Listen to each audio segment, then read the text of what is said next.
పిల్లలపై జరుగుతున్న ప్రమాదాలన్నీ కూడా ఆగిపోవాలంటే ఆ ప్రమాదాలకి పరిష్కారంగా మృత్యుంజయ హోమం జరిపించాలని పంతులు గారు మనోహరికి చెప్తారు.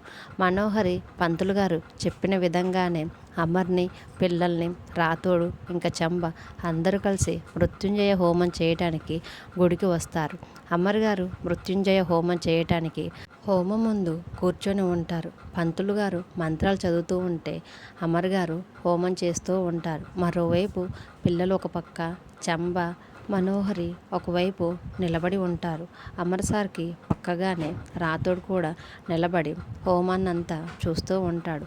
అప్పుడే ఒక అజ్ఞాత వ్యక్తి అమర్ సార్ని తన గన్తో పేల్చడానికి చోటు రెడీగా చేసుకొని గన్ పాయింట్ ఫిక్స్ చేసి గన్ తీసుకురావడానికి ఒక గదిలోకి వెళ్ళి వస్తూ ఉంటే అప్పుడే రాతోడు, సార్ మిమ్మల్ని పేల్చడానికి ఒక వ్యక్తి ప్రయత్నిస్తున్నాడు సార్ అని హోమంలో కూర్చున్న అమర్కి చెప్పేసరికి అమర్ జాగ్రత్త పడేలోపు ఆ అజ్ఞాత వ్యక్తి తన గన్తో ఒక్కసారిగా షూట్ చేసేసరికి ఆ బుల్లెట్ వచ్చి అమర్ గారికి తగిలేలోపు వెంటనే మనోహరి వచ్చి అమర్కి ఆ బుల్లెట్ తగలకుండా తను అడ్డుపడుతుంది. వెంటనే ఆ బుల్లెట్ వచ్చి మనోహరికి తగిలి రక్తం వస్తూ అమర్ ఒడిలో పడిపోతూ ఉంటుంది. పిల్లలంతా కలిసి మనోహరి ఆంటీ అని ఏడుస్తూ ఉంటారు.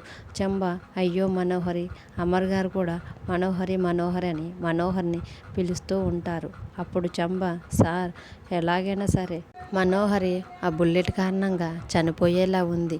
మీరు ఈ తాళి తీసుకొని తన మెడలో కట్టి తనని ముత్తైదుగా సుమంగలిగా పైకి పంపించేయండి సార్ అని అక్కడే ఉన్న తాలిబొట్టును తీసి అమర్ చేతికి ఇస్తూ ఉంటే అమర్ కూడా తన ప్రాణాలను కాపాడినందుకు కృతజ్ఞతగా ఆ తాలిబొట్టు తీసుకొని మనోహర్ మెడలో కట్టబోతూ ఉంటాడు. రాతోడు మాత్రం సార్ ఇలా చేయకుండా ఉంటే బాగుండు కదా అని చికాగ్గా మనోహర్ వైపు చూస్తూ ఉంటాడు.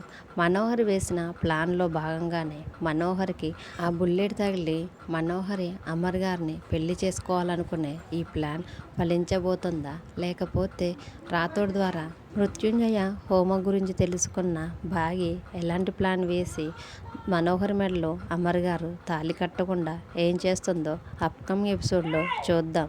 Thanks for watching.